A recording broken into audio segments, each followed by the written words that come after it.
kind of warm-up routine you go into before a gig? Yes, I do, as a matter of fact. A simple warm-up that gets me set and comfortable. Why don't we go to the drums? I can show you there. Okay, so for the warm-up, besides doing the usual, rudimentary kind of things, triplets, paradiddles, whatever your favorite rudiments are for warming up, I like to do a very simple idea of just going back and forth around the tom-toms. And the reason why I do that is because it kind of gets my body in sync with where everything is at the drum set. And so this is all I do. I just go around the kit backwards and forwards.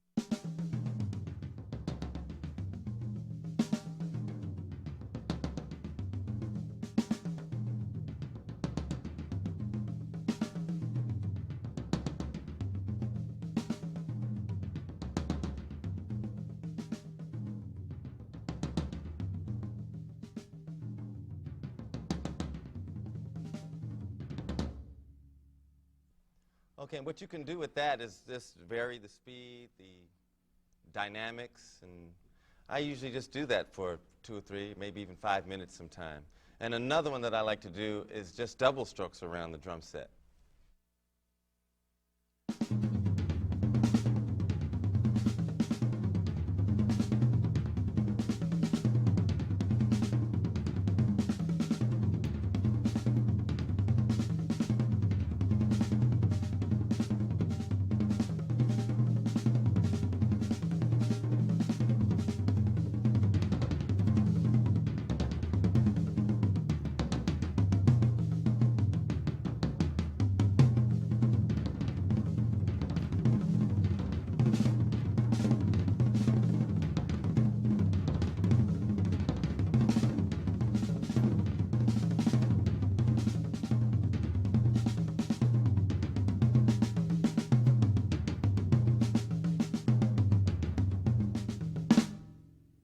Another favorite of mine is something that my buddy Mino Sinelu showed me. He was the percussionist with the Weather Report, and it's kind of like a drum tongue twister, I guess.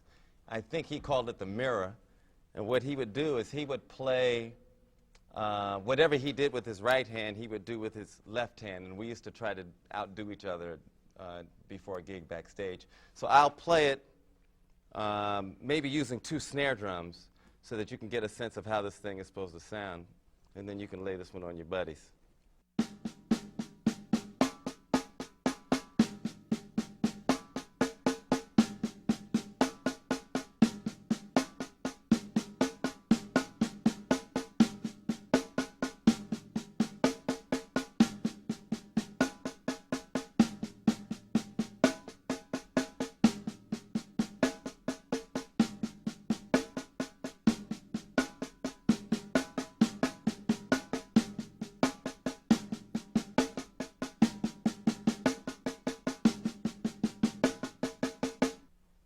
And again, that's something that you can speed up and vary the dynamics and just have some fun with that. Can you talk about the way you've developed your touch? I think that my touch is probably a direct result of playing all this different kind of music pretty regularly. Again, each style requires a different sound out of the instrument, and I think part of it comes from tuning and the other part of it comes from how you touch the drums. And so over the years, I've developed a way of getting my drums to sound different ways in different situations. And this drum set, this is kind of like the main recording kit that I use on most records that I'm doing now. And it's kind of like my all-purpose set. And so I don't know if I can say there's one technique that I've used to develop it. Are you real aware of the way you're striking the drums or the cymbals? Or is it just something that's naturally evolved? Because you have a real distinct, very smooth, it's part of that your whole style and looseness. Yeah, it has definitely evolved, and it hasn't been really conscious. Again, I think that, remember I was telling you about my search for the right drumstick? Right. you know, I think that finally getting my own stick and, you know, having that issue kind of settled, that helped me lock in and, you know, find a nice sound that I could use and rely on, or at least an approach to getting different sounds. And that's important. What you put in your hands is really important, because the drum set, unlike other instruments like, you know, the guitar, you know, you've got something between you and the instrument. So it's important to spend time finding the right stick. The grooves you play, you notice what you're playing, but you also notice the spaces that you're leaving. Do you, what do you think about the space in a groove? I think that sometimes it's the pauses and the stops and things that add the drama, and in funk music make it funky, you know what I mean? A lot of it is discipline too. You know, sometimes you can leave space, breathing space for other musicians to get their thought in. And it's about discipline, it's about listening, it's about being sensitive to all the other music that's happening along with what you're doing, and not being afraid to say, maybe I won't play anything there. And dynamics, you play with a lot of dynamics, a big range. I always feel that if you do that, then you have somewhere to go. You know, if you start out, you know, fifth gear, you know, it's like, where are you going? But if you know, vary it, it's interesting for the listener, it's interesting for the other musicians, you know, and it leaves space for the thoughts to start to come in, those inspiring thoughts, the interplay between the guys. And if everybody's bashing away and everything's loud, sometimes you don't get it. But then there's other times when, you know, it's time to crank up and hit, you know, and you have to kind of be sensitive and know when. It depends on the music and the situation, you know. And I just try to stay open and sensitive to what the music needs. I've heard you solo in a lot of different situations in 6/8. It seems like it's something you get called to do. Yeah. What? How come? I don't know. The first time I had to solo a lot in 6 and 3 was with Weather Report.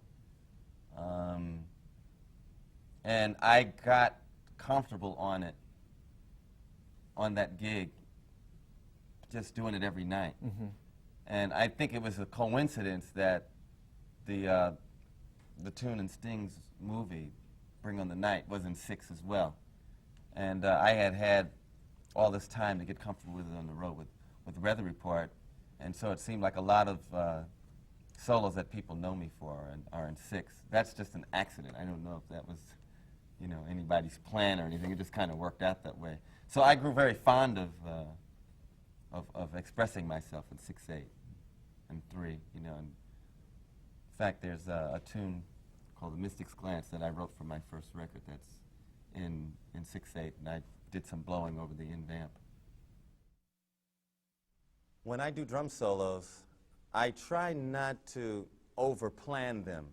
I like to play the feeling and the mood of exactly what's happening with the band, the context of the music, the rhythm that is happening inside of the music. And I like for the drum solos to be as spontaneous and off the top of my head as possible. So I try not to overthink about what I'm going to do. I try to sit down and just let it happen. For instance, the groove in The Mystic's Glance, which is based on the 6/8 rhythm, maybe I'll just play a little 6/8 pattern and just play some thoughts over it.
Okay, let's take the groove to the Mystic's Glance.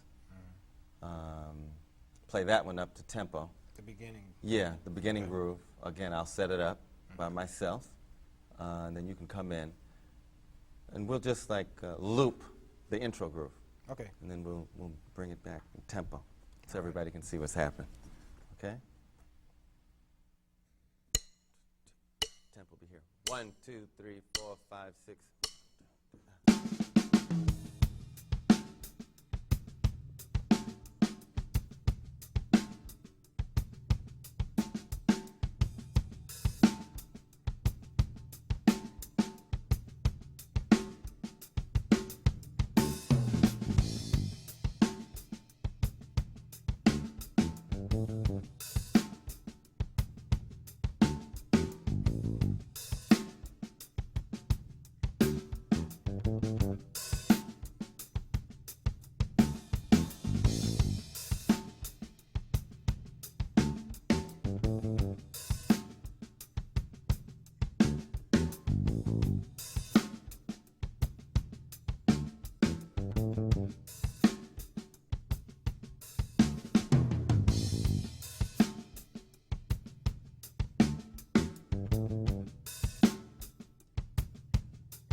All right, so Victor, let's take a look at the groove that sets up the solo section, okay, the breakdown groove. All right, this groove stays in 6/8, and I know it sounds a little tricky, so why don't you play the downbeat of every 6/8 bar for me, and I will demonstrate how that's broken down to everybody. Why don't we do that slow, too? Okay. All right?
in the tune we just saw, the band's playing a figure. Mm-hmm.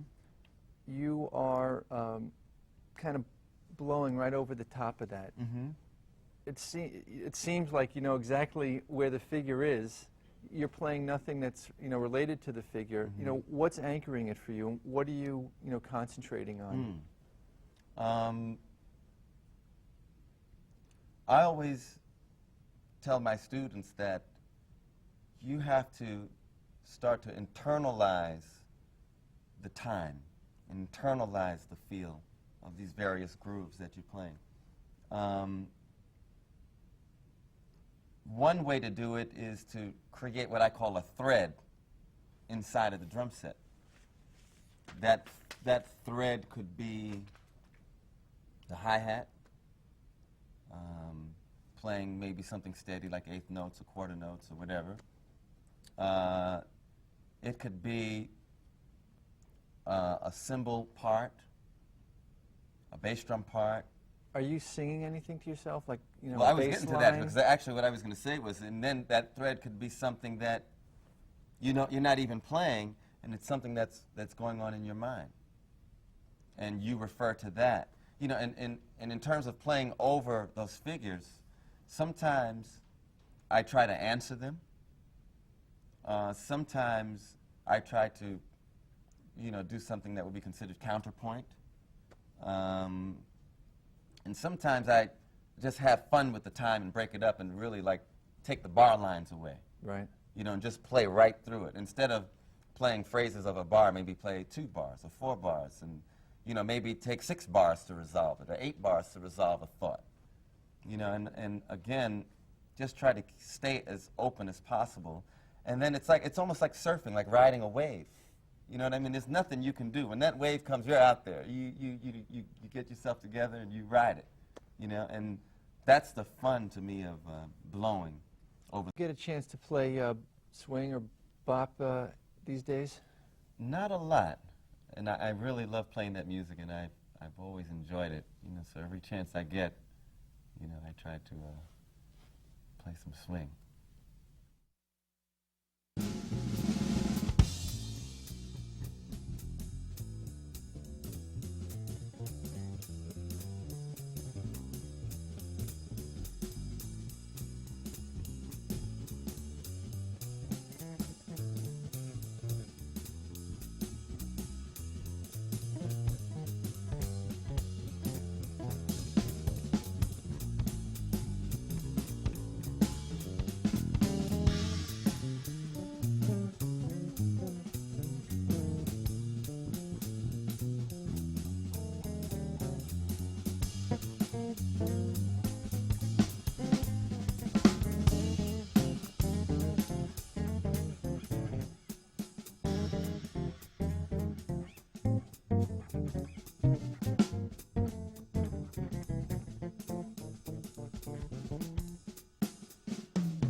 The tune you just played was Victor.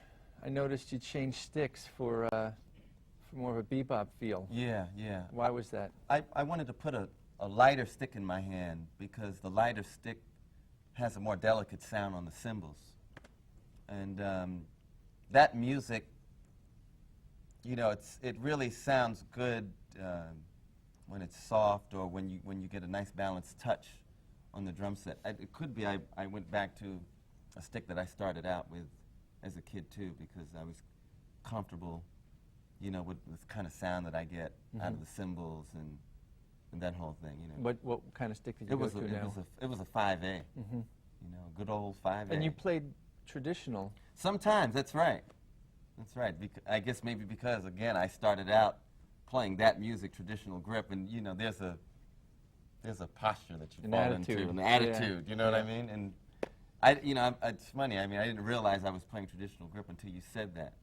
And, but sometimes I think I switch back, though. Yeah, I think you went back and forth. Yeah, I don't think I stayed that way, but start out with, you know, kind of got me into that thing, you know, the bebop kind of thing.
I used to have this guitar amplifier that had a turntable that folded out of the back.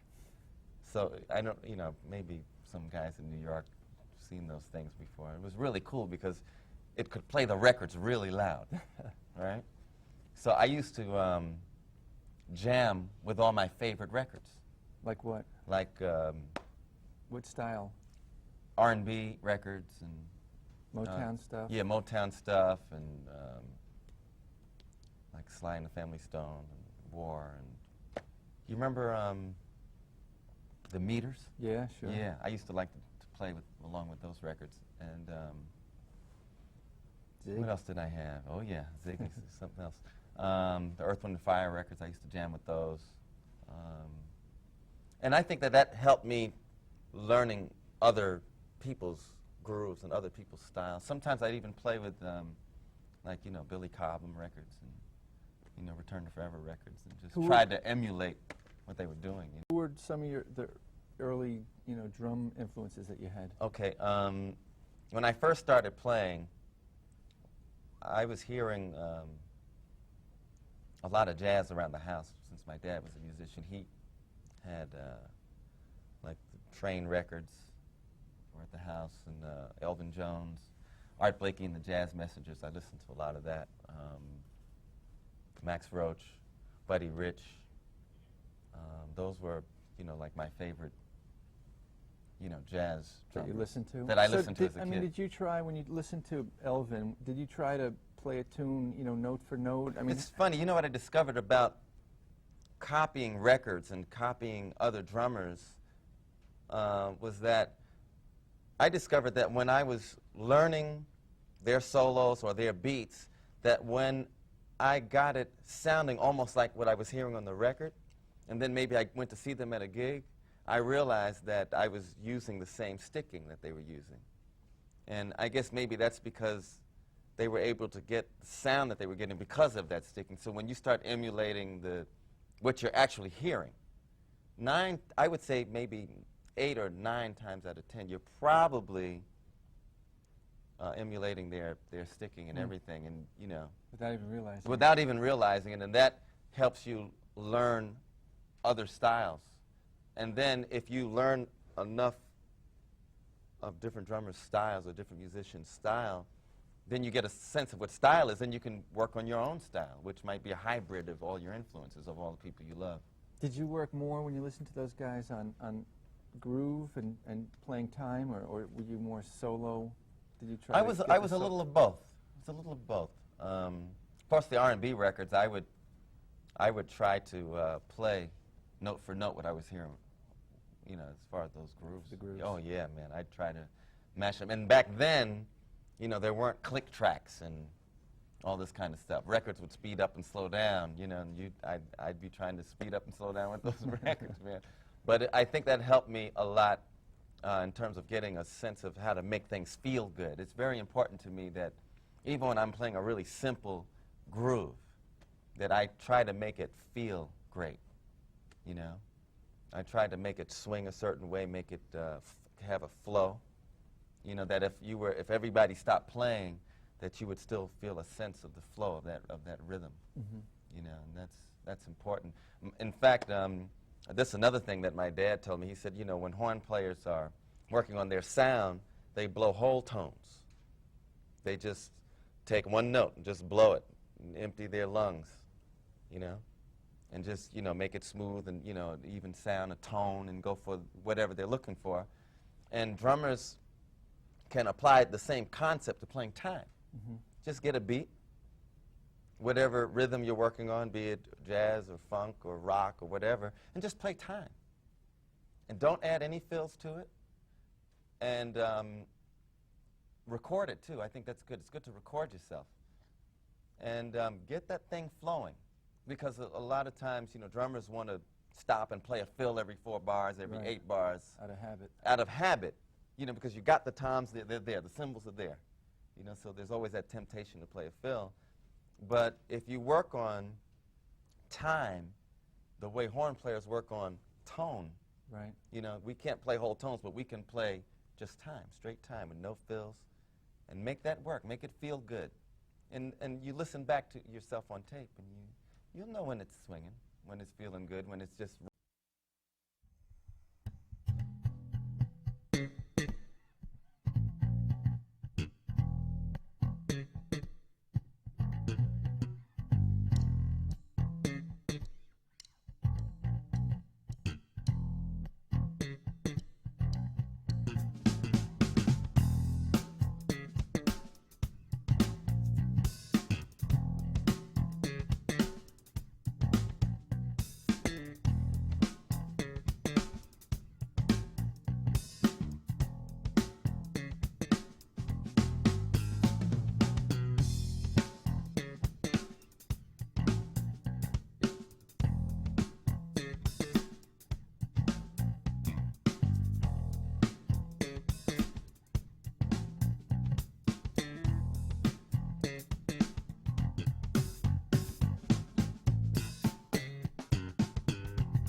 to thank you for all the great playing and a lot of great information. All There's right. a lot to digest here. Good. Thanks. I hope it's useful. It's and fun. All right. I had a great time, too. Thanks for watching.